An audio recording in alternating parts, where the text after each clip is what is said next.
इधर अजय ने फ़ोन रखा। उधर संजय की पत्नी इंदु बोली, अरे क्या खुसर फुसर कर रहे थे दोनों भाई?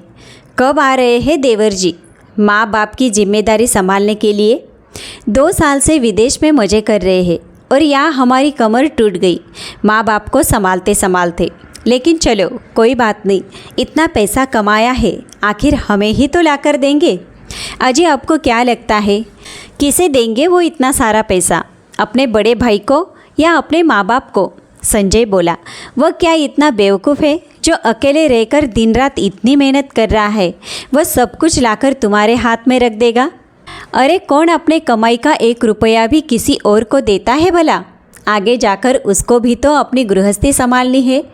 लेकिन इस बार आएगा तो मैं साफ साफ कह दूंगा, भाई माँ बाबूजी अगर हमारे साथ रहते हैं तो इसका मतलब यह नहीं कि उनका सारा खर्चा हम उठाएंगे। उनके खाने पीने और दवाइयों का खर्चा तुम्हें भी उठाना होगा। मैं कोई अनाथ आश्रम खोलकर थोड़ी न बैठा हूँ, मुझे भी अपने बाल बच्चे और अपना परिवार चलाना है। अकेला मैं कितने लोगों का बोझ अपने कंधों पर उठाऊंगा। संजय अपनी पत्नी इंदु से कहता है, तुम बस एक काम करना, जब तक अजय रहे माँ बाबूजी की अच्छे से देखरेख करना। उन्हें समय पर खाना पीना, दवाइयाँ और फल फ्रूट खिलाती रहना, ताकि उसे ऐसा लगे कि हम माँ बाबूजी की कितनी अच्छे से देखरेख करते हैं। वैसे भी कुछ दिनों में बाबूजी रिटायर होने वाले हैं और उन्हें भी काफ़ी पैसे मिलेंगे। और अब कितने दिन हम इस टूटे फूटे घर में रहेंगे? कैसे ना कैसे करके बाबूजी से भी पैसा निकलवाना होगा, जिससे हम इस गांव से निकलकर शहर में एक छोटा सा घर लेंगे। कितने सालों से आखिर मैं माँ बाबूजी को संभाल रहा हूँ, कुछ तो इनाम मिलना ही चाहिए। कुछ दिनों तक संजय और उसकी पत्नी इंदु पैसों की लालच में माँ बाबूजी की अच्छे से सेवा करते रहे। एक दिन संजय ने गोविंद जी से कहा, बाबूजी इस महीने की 31 तारीख को आपका रिटायरमेंट है। मैं अजय से बात की है, हो सकता है कि वह आपके रिटायरमेंट पर यहाँ आए। यह सुनकर गोविंद जी और शांता जी बहुत खुश हो गई और बोल, बेटा तुमने बहुत अच्छा किया जो अपने छोटे भाई को भी बुला लिया। ईश्वर करे तुम दोनों भाइयों में यह प्यार हमेशा बना रहे। देखिए जी, हम कितने खुश नसीब है कि हमें इतने अच्छे बेटे दिए हैं भगवान ने, जो अपने माँ बाप की खुशी के लिए अपने पूरे परिवार को इकट्ठा कर रहे हैं। संजय बोला, वह सब ठीक है माँ, ये तो मेरा फ़र्ज़ है, पर यह सोचिए अजय अमेरिका जैसी शहर में रहता है और हमारा 2 कमरे का छोटा सा घर है। इतने छोटे से और टूटे फूटे घर में वह कहाँ रहेगा? वह इतना दूर पैसे कमाने हमारे खुशियों के लिए गया है, तो हमें भी तो उसके बारे में सोचना चाहिए। गोविंद जी, बोल बेटा तुम कहना क्या चाहते हो? साफ साफ कहो, मुझे कुछ भी समझ नहीं आ रहा है। संजय बोला, माँ बाबूजी आपकी रिटायरमेंट के जो पैसे लगभग मिलने ही वाले हैं और थोड़ी मदद अजय कर दे तो मैं सोच रहा हूँ एक बड़ा सा घर ले लूँ। यहाँ गांव में कुछ भी सुविधा नहीं है। दिल्ली शहर में एक छोटा सा 3 रूम का घर ले लेते हैं, तो कल को जब अजय की शादी होगी और उसका भी परिवार बढ़ेगा तो हम सब मिलकर एक साथ इकट्ठा रहेंगे। शांता जी अपने बेटे के मुंह से परिवार जोड़ने की बात सुनकर बहुत खुश हो गई और अपने पति गोविंद जी से बोली, देखिए जी, संजय तो ठीक ही कह रहा है, आप अपने बैंक वालों से बात कर लीजिए। अगर कुछ पैसे मिलते हैं तो सच में अजय भी कितना खुश हो जाएगा। गोविंद जी बोले, शांता रिटायरमेंट से पहले रिटायरमेंट के पैसे नहीं मिलते और वैसे भी ज़मीन लेकर घर बनाने में सालों बीत जाते हैं और यहाँ तो 10 दिनों के बाद ही अजय आ रहा है। ये सब इतनी जल्दी कैसे होगा? संजय बोला, बाबूजी आप इन सारी बातों की चिंता मत कीजिए, यह सब कुछ मुझ पर छोड़ दीजिए। और कौन कहता है ज़मीन लेकर ही घर बनाना है? आजकल तो बने बनाए फ्लैट रेडी मिलते हैं। आप बस पैसे का इंतज़ाम कर दीजिए, बाकी सब कुछ मैं संभाल लूँगा। आप तो जानते ही हैं मेरी इतनी कमाई नहीं है, कितना भी कमाता हूँ घर खर्च में सब कुछ चला जाता है, इसीलिए मैं थोड़ा बहुत ही पैसा लगा पाऊँगा। शांता जी बोली, आप ज़्यादा मत सोचिए, हमारे बच्चे अच्छा ही करेंगे। गोविंद की पत्नी और बेटे की खुशी के लिए उन्होंने बैंक में एप्लीकेशन दी। गोविंद जी बहुत ही ईमानदार एम्प्लॉय थे, इसलिए बैंक के मैनेजर ने पैसों का इंतज़ाम कर दिया। इधर संजय ने एक पल का भी इंतज़ार करना ठीक नहीं समझा उसने पहले से ही घर देख रखा था, बस माँ बाबूजी के सामने आज्ञाकारी पुत्र होने का नाटक कर रहा था। एक दिन वह अपने माँ बाबूजी को लेकर घर दिखाने के लिए गया। घर देखकर गोविंद जी और शांता जी की आंखें चुंधिया हो गई। उन्होंने सोचा, चलो जीवन भर इस छोटे से घर में रहे थे, इतने संघर्ष करने के बाद अब आराम से रहेंगे। इंदु संजय से बोली, क्या आप घर माँ बाबूजी के नाम पर लेंगे?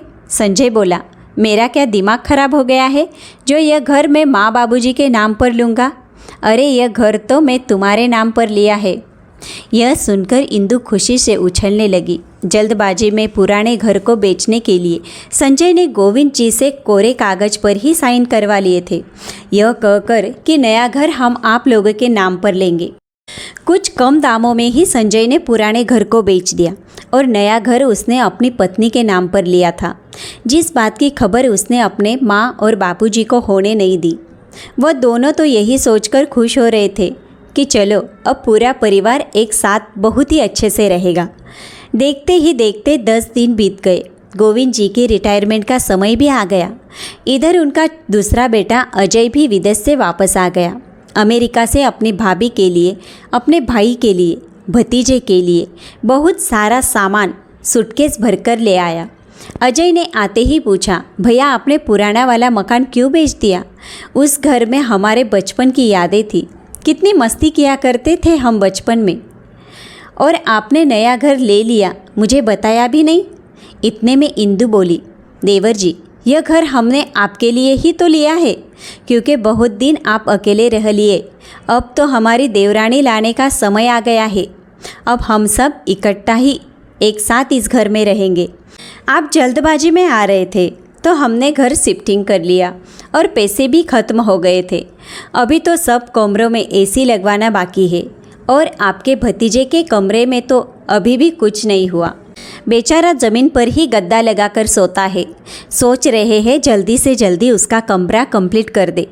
उसको पढ़ाई करने में बहुत तकलीफ़ होती है, लेकिन अभी तो पूरा पैसा घर में लग चुका है। घर चलाना भी मुश्किल हो रहा है। पता नहीं उनकी कमाई से कब तक हम अपने घर को पूरी तरह तैयार कर पाएंगे। अजय बोला, भाभी एक साथ घर में इतना खर्च करने की क्या ज़रूरत थी? अरे ज़रूर का सामान ले लेते, बाकी सब कुछ बाद में आ जाता। तभी शांता बोली, अरे नहीं बेटा, तुम्हारे बाबूजी ने अपने रिटायरमेंट के आधे पैसे इस घर में लगा दिए और पुराना वाला घर बेचकर वह पैसा इसमें लगाया है। हाँ, तुम्हारे बड़े भाई ने भी थोड़ा बहुत पैसा अपने पास से इस घर में लगाया। शांता जी के मुंह से यह सब कुछ सुनकर इंदु को अच्छा नहीं लगा और मुंह टेढ़ा करती हुई वह अपने कमरे में चली गई। 2 दिन के बाद दोनों बेटे अपने पिता के साथ उनके रिटायरमेंट की पार्टी में गए। वहाँ पर हर कोई तारीफ़ कर रहा था कि अब गोविंद जी को कोई परेशानी नहीं। एक बेटा विदेश में खूब पैसे छाप रहा है और दूसरा बेटा काम कर रहा है, घर ले रहा है। गोविंद जी के दोनों हाथ में बस लड्डू ही लड्डू है। बस आराम से अब राम नाम का नाम लेकर अपना बुढ़ापा काटते रहेंगे। गोविंद जी यह सारी बातें सुनकर फूले नहीं समा रहे थे। उनकी छाती चौड़ी हो रही थी। सब लोगों के मुंह से अपने बच्चों की तारीफ सुनकर। कुछ दिनों के बाद अजय बोला, बाबूजी आप मेरे संग चलकर विदेश में क्यों नहीं रहते? भैया तो यहाँ सेट हो चुके हैं, मैं तो वहाँ अकेला रहता हूँ। मुझे भी आप दोनों की सेवा करने का अवसर दीजिए। इतने में इंदु बोली, अरे देवर जी आप तो काम के चक्कर में दिन भर घर से बाहर रहोगे, फिर पीछे से माँ बापूजी का ख्याल कौन रखेगा? और अभी तो आपकी शादी भी नहीं हुई है जो पीछे से माँ बापूजी का ख्याल रख सके। वैसे भी विदेश की भाषा इन लोगों को कहाँ आएगी, तो वहाँ ये किससे बातें करेंगे? कम से कम यहाँ 2 लोगों से मिलजुल कर अपना मन तो हल्का कर लेते हैं। शांता जी बोली, बेटा बहू सही कह रही है, एक बार तुम शादी कर लो, बहू आ जाए फिर हम तुम्हारे साथ चलेंगे, जब तक यहाँ की जिम्मेदारी निभा लेते हैं। संजय धीरे से इंदु के पास जाकर बोला, अरे अच्छा भला बला टल रही थी, फिर तुमने क्यों नहीं जाने दिया? इंदु बोली, अरे मेरे भोले पति क्यों भूल रहे हो? बाबूजी रिटायरमेंट का पैसा अभी पूरा नहीं आया है, फिर उन्हें हर महीने पेंशन भी तो मिलेगी और फ्री में घर का काम करने के लिए नौकर कहाँ से लाऊंगी? इससे बढ़िया नौकर मुझे कहाँ मिल सकते हैं? आप तो बस चुप रहिए और कमाल देखते जाइए अपने पत्नी का। तभी अजय ने शांता जी से कहा, माँ, बापूजी, आपकी जो मर्जी हो आप वही कीजिए। फिर भी आप लोगों को किसी चीज़ की भी ज़रूरत हो तो मुझे बता दीजिए। तभी इंदु बोली, अब क्या कहूँ देवर जी, अब तो बाबूजी की कमाई का भी जरिया नहीं रहा और इस बुढ़ापे में हज़ारों तो बीमारियों में लग रहे हैं। आप तो जानते ही हो, एक बार डॉक्टर के पास ले जाओ तो कितना लंबा चौड़ा बिल निकल आता है। ऊपर से आपके भाई की कमाई इतनी नहीं है, फिर हमारे भी बच्चों की पढ़ाई लिखाई और उनके खर्चे हैं। आजकल जरा जरा सी बात में कितने खर्चे हो जाते हैं और माँ बाबूजी की वजह से कोई ना कोई घर में रिश्तेदार लगा ही रहता है। आप नहीं समझोगे देवर जी। अजय कहीं ना कहीं अपनी भाभी के इशारों को समझ गया था। उसने तुरंत एक चेक पर 1 लाख भरकर अपने भाई की तरफ बढ़ाया और बोला, भैया, मैं हर महीने पैसे भेजता रहूँगा। वैसे तो पापा को भी हर महीने पेंशन का पैसा मिलेगा, तो इससे ज़्यादा खर्चा तो नहीं होना चाहिए। और हाँ, मेरे भतीजे के रूम में पूरा करवा दीजिए, जिससे उसे पढ़ने की तकलीफ़ ना हो। उसके चाचू की तरफ से अजय सबको टाटा बाय बाय कर कर चला जाता है। अजय को जाता देखकर शांता जी और गोविंद जी की आंखें नम हो गई। अजय के जाने के बाद सब कुछ अच्छा ही चल रहा था। इंदु अपनी सासू माँ से मीठी मीठी बातें करके घर के सारे काम करवा लेती और गोविंद जी से घर के छोटे मोटे और बाहर के सारे काम करवा लिया करती। संजय गोविंद जी को पूरा समय दे रहा था। उन्हें बार बार बैंक ले जाना, क्योंकि अभी रिटायरमेंट का पैसा अकाउंट में आना बाकी था। संजय ने गोविंद जी से कहा, बाबूजी, आपको बार बार बैंक ना आना पड़े, इसीलिए मैं अपना और आपका अकाउंट ज्वाइंट करवा लेता हूँ। फिर बैंक का सारा काम मैं खुद ही देख लूँगा। गोविंद जी ठहरे सीधे साधे व्यक्ति। उन्हें अपने बेटे की चालाकी कहाँ समझ में आ रही थी। उन्होंने भी अपने बेटे की हाँ में हाँ कर दी। फिर क्या था, संजय उनके अकाउंट से धीरे धीरे सारा पैसा अपने अकाउंट में ट्रांसफ़र करता रहा। एक दिन इंदु शांता जी से बोली, मम्मी जी, पापा जी पेंशन के पैसे लाए हैं क्या? शांता जी बोली, हाँ बेटा, वह बैंक की तरफ किसी काम से गए थे तो ले आए हैं। इंदु बोली, मम्मी जी, आजकल महंगाई बहुत बढ़ गई है और इस बार हाथ थोड़ा तंग है, तो घर का राशन, सब्जी, दूध पापा जी को लाने को कह दीजिएगा, क्योंकि इनके पास एक तो वक्त नहीं और दूसरे पैसों की बहुत तंगी है। इतना कहकर इंदु वहाँ से चली गई। दूसरे दिन सुबह शांता जी ने गोविंद जी को सारी बात बताई तो गोविंद जी इंदु से बोले, बहू, हर महीने अजय भी विदेश से पैसे भेजता है, तो फिर इतनी परेशानी और दिक्कत क्यों हो रही है? बहू, मुझे पेंशन का इतना पैसा नहीं मिलता कि मैं ज़्यादा खर्च कर सकूं। मेरी और तुम्हारी माँ की दवाइयाँ भी तो रहती है। यह सारी दवाई का खर्चा मैं अपनी पेंशन से ही करता हूँ। इतने में इंदु गुस्से से बोली, बाबूजी, आपको समझ में आ रहा है घर तैयार करवाने में कितने पैसे खर्च हो गए? और आप क्या चाहते हैं, देवर जी जो पैसे भेजते हैं उनका हिसाब किताब हम आपको दें? अगर ऐसा ही है तो हमने अब तक जो आप पर और माँ पर खर्च किए हैं उन सब का हिसाब हमने कभी मांगा है आपसे? जरा सा घर का सामान लाने को क्या कह दिया, आपके तो तेवर ही बदल गए। जितना कहा गया है आपसे उतना ही कीजिए। एक दिन गोविंद जी बाजार से दूध लेकर घर आए तो पूरी तरह पसीने से भीगे हुए थे। शांता जी बोली, बहू तो हमारी तकलीफ़ समझेगी नहीं, आप अपने बेटे संजय से क्यों नहीं कहते? अब इस बुढ़ापे में आपसे ये सारे काम नहीं होंगे। अपनी हालात तो देखो, इस उम्र में ज़्यादा भागदौड़ करना सही नहीं है आपकी सेहत के लिए। इतनी देर में वहाँ पर इंदु आ गई और बोली, बाबूजी, ले आए दूध? हे भगवान, बस एक ही पैकेट लेकर आए हैं। एक पैकेट से क्या होगा? अब आप लोगों के लिए चाय बनाऊंगी या बेटे को दूध दूंगी। और हाँ मम्मी जी, आज काम वाली नहीं आने वाली है, तो बर्तन और झाड़ू पोछा आपको ही करना है। और हाँ, लास्ट में बाथरूम भी साफ कर दीजिएगा। मैं अकेली कितना काम करूँगी। कल मेरी किट्टी पार्टी है तो मैं उसकी थोड़ी सी तैयारी कर लेती हूँ। इंदु का रवैया दिन पर दिन सास ससुर के लिए बिगड़ा जा रहा था।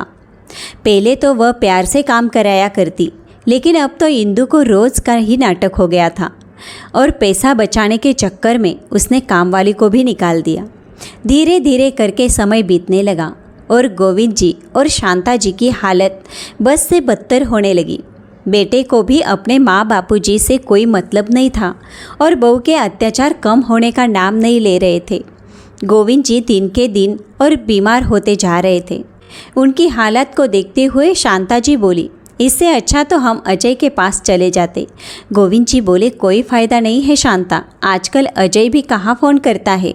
शांता जी बोली, नहीं ऐसी कोई बात नहीं है, अभी 1-2 दिन पहले ही तो उसका फ़ोन आया था। मैं संजय को अजय से बात करते हुए देखा था। शायद अजय हमसे बात करना चाह रहा था, लेकिन संजय ने उससे झूठ बोला कि माँ बाबूजी 2-3 दिन के लिए वृंदावन घूमने गए हैं। जैसे ही मैं कुछ कहने के लिए आगे बढ़ी, इंदु ने मेरा मुंह बंद कर दिया। अब इस घर में रहना बहुत मुश्किल हो गया है। पता नहीं बहू बेटे हमारे संग और कितना जाति करेंगे। दरवाजे पर कान लगाए हुए इंदु सब कुछ सुन रही थी। इंदु ने सारी बातें संजय को बताई। फिर संजय ने कहा, अब क्या होगा अगर अजय को सारी बातें पता चल गई तो वह हमें पैसे देना बंद कर देगा और हो सकता है वह माँ बाबूजी को भी अपने पास बुला ले। और अगर उसे पता चल गया कि हमने वहाँ बाबूजी के संग इतना गलत व्यवहार किया है तो वह हमें भी नहीं छोड़ेगा। इंदु ने कहा, अगर आप मेरे प्लान पर चलेंगे तो कुछ भी नहीं होगा। मैं जैसा कहती हूँ बस आप वैसा करिए और देवर जी को कुछ भी पता नहीं चलेगा। संजय बोला, ऐसा क्या करने वाली हो तुम? तुम्हारे खुरापति दिमाग में कौन सा आइडिया चल रहा है? इंदु ने संजय के कान में अपनी योजना बताई। संजय इंदु की योजना सुनकर खुशी से नाचने लगा। तुमने तो ऐसी योजना बनाई है कि सांप भी मर जाए और लाठी भी ना टूटे। चलो ठीक है, कल से ही मैं अपनी योजना पर काम करना शुरू कर देता हूँ। संजय ने तुरंत अजय को फ़ोन मिलाया और बोला, अजय, माँ बाबूजी दोनों अमरनाथ के दर्शन के जाना चाहते हैं। इसमें लाखों का खर्चा आएगा, लेकिन अब माँ बाबूजी की इच्छा है तो भेजना भी ज़रूरी है। कुछ पैसों का इंतज़ाम तुम कर दो और कुछ पैसों का इंतज़ाम मैं कर दूँगा। दोनों मिलकर माँ और बाबूजी को अमरनाथ की यात्रा के लिए भेज देते हैं। वैसे तो तुम जानते ही हो कि मैं तुमसे नहीं कहता, लेकिन मेरे बेटे की पढ़ाई और घर के खर्चे भी है। अजय बोला, भैया आप चिंता मत करिए, एक बार आप मेरी माँ बापा से बात कर दीजिए, मैं उनके जाने का पूरा इंतज़ाम कर देता हूँ। आप पैसे की चिंता बिल्कुल भी मत कीजिए। माँ बापूजी की खुशी से बढ़कर मेरे लिए कुछ भी नहीं है। संजय बोला, भाई मैं जानता हूँ। संजय बोला, भाई मैं जानता हूँ तुम ऐसे ही कहोगे, इसीलिए मैंने माँ बापूजी को इंदु के साथ शॉपिंग करने के लिए भेज दिया है। तुम तो जानते हो रास्तों में कितनी ठंड पड़ रही है। थोड़ी देर में थोड़े से गर्म कपड़े लेने के लिए मैं उन दोनों को इंदु के साथ भेज दिया था। कल सुबह ही उनको निकलना है। अजय बोला, ठीक है भैया, अगर माँ बाबूजी खुश हैं तो वैसे बहुत दिन हो गए हैं उनसे बात किए हुए, उनकी बहुत याद आ रही है। संजय बोला, भाई तू माँ बाबूजी की बिल्कुल चिंता मत कर, तू सिर्फ अपने काम पर ध्यान दे। माँ और बापूजी एकदम ठीक है और अमरनाथ की यात्रा पर जाने के लिए उनकी खुशी का ठिकाना नहीं है। अजय ने संजय के अकाउंट में माँ बाबूजी के चारों धाम की यात्रा के लिए पैसे ट्रांसफ़र कर दिए। इंदु का प्लान एकदम काम कर चुका था। अब तो दोनों की खुशी का ठिकाना नहीं था। आप दोनों के दिमाग में यह चल रहा था कि कैसे इन दोनों बुड्ढों बुढ़िया से छुटकारा पाया जाए। अगले दिन संजय बोला, बाबूजी अजय का फ़ोन आया था, उसने आपको अपने पास अमेरिका बुलाया है। मैं सोचता हूँ आप लोगों की टिकट करवा दो। आप क्या कहते हो, आप दोनों क्या वहाँ जाना चाहते हैं? गोविंद जी बोले, हाँ बेटा सही है। बेटा तुम्हें भी अपने परिवार के संग वक्त बिताने का समय मिल जाएगा। संजय इंदु की तरफ देखा और मुस्कुराकर बोला, ठीक है। संजय ने कहा, ठीक है, आप दोनों अपनी पैकिंग कर लीजिए, कल ही आप दोनों की टिकट है अमेरिका जाने की। अगले दिन दोनों ने जाने की तैयारी कर ली। इंदु शांता जी से बोली, मम्मी जी वहाँ पर सोना चांदी पहनकर जाना अलाउड नहीं है, तो आप ऐसा करिए अपने गहने जेवर लॉकर में रख जाइए। शांता जी ठहरी सीधी सादी सी। उन्हें क्या पता था कि उनकी चालाक बहू की खोपड़ी में क्या खुरापत चल रही है। उन्होंने चुपचाप सारे जेवर खोलकर संजय को दे दिए और कहा, लॉकर में रख देना। संजय उन दोनों को लेकर दिल्ली पहुंच गया। स्टेशन खचाखच भीड़ से भरा हुआ था। ठंड का समय था। फड़फड़ती हुई बर्फीली हवाएं चल रही थी। ठंड में कपकपाती आई हुई शांता जी ने अपने बेटे से कहा, बेटा, यहाँ से एयरपोर्ट कितना दूर है? संजय ने कहा, माँ, बापूजी, यहाँ पर बहुत ज़्यादा भीड़ है, आप लोग यहाँ पर बैठिए, मैं टैक्सी करके आता हूँ। करीब स्टेशन से एयरपोर्ट जाने में 1 घंटा लगता है। इतना कहकर संजय वहाँ से चुपचाप निकल गया। आधे घंटे बाद गोविंद जी बोले, शांता, टैक्सी लाने में कितना समय लग रहा है इसे? शांता जी बोली, हम हैं छोटे से गांव में रहने वाले लोग, हमें कहाँ समझ आती है बड़े शहरों की बातें। अरे आ जाएगा, चिंता मत कीजिए। इंतज़ार करते करते 3 घंटे बीत गए, लेकिन संजय अभी तक टैक्सी लेकर नहीं आया। गोविंद जी बोले, शांता, मुझे कुछ ठीक नहीं लग रहा है। हमारा बेटा कोई छोटा बच्चा तो नहीं है जो कहीं इस भीड़ में गुम हो जाए? फिर उसे इतनी देर कैसे हो गई? शांता जी आंखें फाड़ फाड़ कर रोड के चारों तरफ देख रही थी। वो बोली, कहीं बेटा किसी मुसीबत में तो नहीं फंस गया? इतने बड़े शहर में न जाने कहाँ चला गया। दोनों ने एक दूसरे का हाथ पकड़ा और इधर उधर लोगों से पूछने लगे, पर इस अनजान नगरी में कौन किसी को जानता है। थक हार कर दोनों एक पेड़ के नीचे बैठ गए। गोविंद जी की जेब में कुछ पैसे रखे हुए थे। उन्होंने अपने लिए और शांता जी के लिए चाय बिस्किट लिए। चाय बिस्किट खाकर दोनों एक दूसरे के कंधे पर सर रखकर थक हार कर सो गए। सुबह जब उनकी आँख खुली तो आने जाने वाले उन्हें भिखारी समझकर उनके आगे सिक्के डाल रहे थे। यह देखकर गोविंद जी का दिल भर आया। गोविंद जी शांता जी से कहने लगे, शांता, देखो कैसे दिन आ गए हैं हमारे। 2 बेटों के होते हुए लोग हमें भिखारी समझ रहे हैं। अब यही दिन देखना बाकी रह गया था। एक बैंक में काम करने वाला इज्जतदार व्यक्ति लोगों की भीख का मोहताज हो गया है।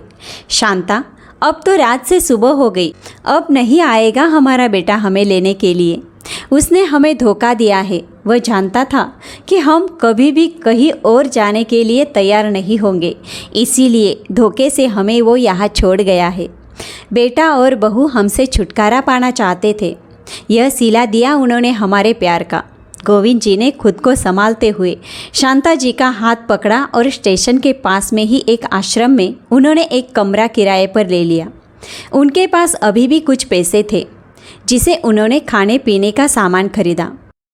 बुढ़ापे की वजह से वो काम करने में भी लाचार थे और इस दिल्ली जैसे शहर में कौन उन्हें काम देता, और पैसे जो जेब में थे वो कब तक चलने वाले थे।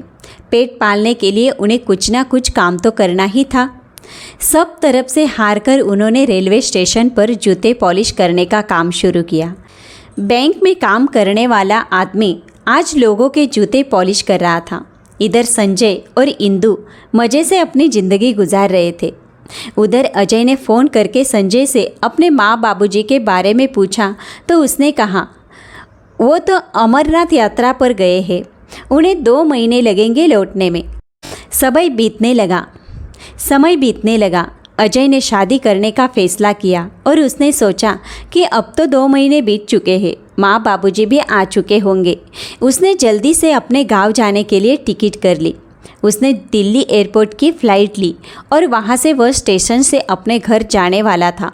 जब वह दिल्ली स्टेशन पहुँचा तभी वहाँ एक कोने में बैठे हुए गोविंद जी लोगों को बुलाकर आवाज़ लगा रहे थे, जूते पॉलिश कर लो, जूते पॉलिश कर लो। यह आवाज़ भीड़ को चीरते हुए उसके कानों में पड़ी। संजय को यह आवाज़ कुछ जानी पहचानी लगी। उसने चारों तरफ निगाह दौड़ा कर देखा तो उसे कोई भी दिखाई नहीं दिया।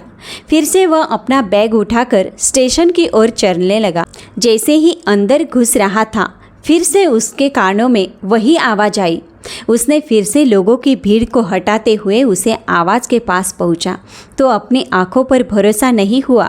अपने पिता को आज तक उसने सम्मान से सर उठाकर जीते हुए देखा था, वही पिता आज नज़रें झुकाए लोगों के पैरों के जूते साफ कर रहे थे। बगल में बैठी हुई उनकी माँ लोगों के फटे पुराने कपड़े सील रही थी। अजय जैसे ही वहाँ गया, गोविंद जी बोले, हाँ बाबूजी, आप अपने जूते यहाँ रख दीजिए, मैं एकदम चमका दूंगा। संजय ने रोते हुए गले से आवाज़ लगाई, बाबूजी। इतना सुनते ही गोविंद जी ने आंखें उठाकर देखा। अपने बेटे को देखते ही उनकी आंखों से आंसू बहने लगे। दिल तड़प तड़प कर रो रहा था। कहना तो बहुत कुछ चाहते थे पर कंठ से आवाज़ ही नहीं निकल रही थी। बस अजय को अपने गले से लगाए रोते जा रहे थे। उसने माँ बाबूजी दोनों को कसकर अपने गले से लगा लिया। अजय ने अपनी माँ से कहा, माँ, आप दोनों की यह हालत कैसे हो गई और आप दोनों दिल्ली में क्या कर रहे हो? आप तो कभी उस गांव से बाहर निकल भी नहीं पाए थे, फिर यहाँ पर कैसे आ गए? अजय की आंखों से लगातार आंसुओं की धारा बह रही थी। वह अपने माँ बाबूजी की हालत देखकर अपने आप को ही दोष दे रहा था। शांति जी की तो जानो जान में जान आ गई थी। अपने बेटे को देखकर वो ऐसे लड़खड़ाने लगी जैसे बरसों के बाद बिछड़े आज मिले हो। अजय अपने माँ बाबूजी को वहाँ से उठाकर एक ढाबे पर ले गया। अच्छे से उनके हाथ मुँह धुलवा कर पहले उन्हें खाना खिलाया। फिर अजय ने अपनी माँ से उसकी हालत का राज पूछा। शांति जी कुछ बोल ही नहीं पा रही थी, बस रोती ही जा रही थी। रोती रोती उन्होंने सारी घटना अजय को बताई। ढाबे में बैठे सारे लोग शांता जी और गोविंद जी की कहानी सुनने लगे। सब कह रहे थे, ईश्वर कैसे बच्चे हैं। सब कह रहे थे, हे ईश्वर कैसे बच्चे हैं देखो। एक बेटा अपने माँ बाप को स्टेशन पर छोड़कर भाग गया। क्या ज़माना आ गया है। अब तो माँ बाप अपने घर में भी सेफ नहीं है। अजय ने उनके आंसू पहुँचे। फिर उन दोनों को लेकर टैक्सी में बिठाकर अपने गांव के लिए निकल गया। घर के दरवाजा पर जाकर अजय ने दस्तक दी। माता पिता को उसने टैक्सी में ही बिठा कर रखा। अजय को देखते ही इंदु के होश उड़ गए। इंदु बोली, अरे देवर जी, आप अचानक आपने बताया नहीं आप आने वाले हो, लेकिन अभी माँ बाबूजी अमरनाथ की यात्रा से नहीं आए हैं। अजय ने कहा, तो क्या हुआ भाभी, घर तो उनका ही तो है। क्या मैं बिना बताए अपने घर में नहीं आ सकता? यह आपका ही तो घर है। और बताइए, इस बार अपनी भाभी भैया के लिए क्या उपहार लेकर आए हैं? अजय बोला, भाभी, मैं इस बार बहुत ही अनमोल उपहार लेकर आया हूँ, जिसके लिए कितने बच्चे अनाथ आश्रम में रोते ही रहते हैं। इंदु ने आश्चर्य से पूछा, देवर जी, ऐसा कौन सा उपहार है? तो अजय झट से बाहर गया और माँ बाबूजी को लेकर अंदर आया। इंदु ने सामने देखा तो गोविंद जी और शांता जी थी। संजय जैसे ही माँ बाबूजी की तरफ आगे बढ़ा, अजय ने एक जोरदार तमाचा अपने बड़े भाई के गाल पर लगा दिया और बोला, हाथ मत लगाना मेरे माँ बाबूजी को। तुम्हारी इतनी हिम्मत कि तुमने इन्हें इनके ही घर से बाहर निकाल दिया, इनके पैसों से घर लिया, और तो और मैं उनके लिए खर्च भेजता रहा, फिर भी तुम लोगों को यह बोझ लगने लगे। अरे शर्म करो, तुम्हारा भी बेटा है। कल को वह किसी कचरे के डिब्बे में या वृद्धाश्रम में फेंक देगा तो तुम्हें कैसा लगेगा? आज तो मैं अपने माँ बाप के लिए खड़ा हूँ। सोचो, तुम्हारा तो कोई दूसरा बच्चा भी नहीं है जो तुम्हारे लिए खड़ा हो सकेगा। और भाभी, आप तो एक औरत होकर दूसरी औरत के संग ऐसा कैसे कर सकती है? आपको जरा भी शर्म नहीं आई माँ बाबूजी के संग ऐसा करते हुए? अगर कोई आपके माँ बाप के संग ऐसा करे तो आपको क्या महसूस होगा?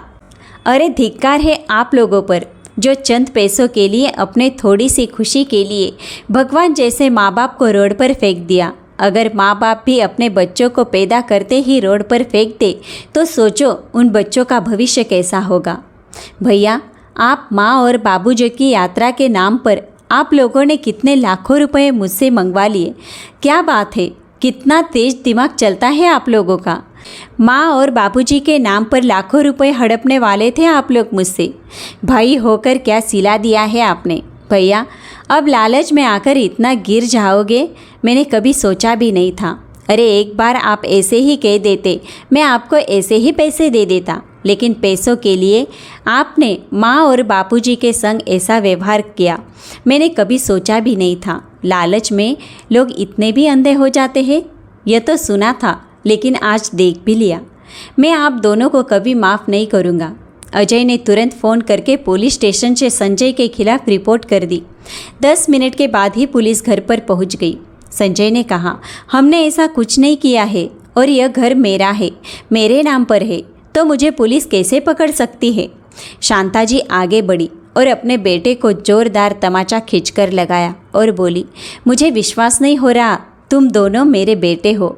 तुम इतने मतलबी कैसे हो गए? हमने क्या कोई कमी रखी थी? अरे तुम्हें 9 महीने अपनी कोख में पाला था, तुम्हें इतना प्यार और दुलार दिया, क्या कमी रह गई थी मेरी परवरिश में? जो तुम इतना गिर गए। अरे उसे पराया घर से आई लड़की से क्या शिकायत करूं, जब बेटा ही मेरा खोटा निकला। अरे अपने बूढ़े माँ बाप को कड़कती ठंड में भूखे प्यासे तड़पता छोड़कर आ गए तुम। तुम्हारा कलेजा नहीं काँपा? अजय बोला, भैया तुम इतने दिन से माँ बाबूजी से मुझसे बातें नहीं करवा रहे थे, इसीलिए मुझे थोड़ा सा शक हो गया था। और देखो मेरा शक यकीन में बदल गया। अपने माँ बाबूजी पर अत्याचार करने के जुर्म में और उनको उनके ही घर से निकालने के जुर्म में पुलिस उन्हें पकड़कर ले गई और अजय अपने माँ और बापूजी को लेकर विदेश चला गया और वहाँ जाकर उसने एक हिंदुस्तानी लड़की से शादी कर ली और खुशी खुशी उसकी गृहस्थी चलने लगी। दोस्तों, आपको यह कहानी कैसे लगी? क्या छोटे भाई ने अपने माँ बाप को बचाने के लिए अपने बड़े भाई के संग जो भी कुछ किया, क्या गलत किया था या सही किया? प्लीज़ कमेंट में लिखिएगा। और कहानी अच्छी लगी हो तो ओम नमः शिवाय लिखना मत भूलना। चलिए मिलते हैं अगले वीडियो में।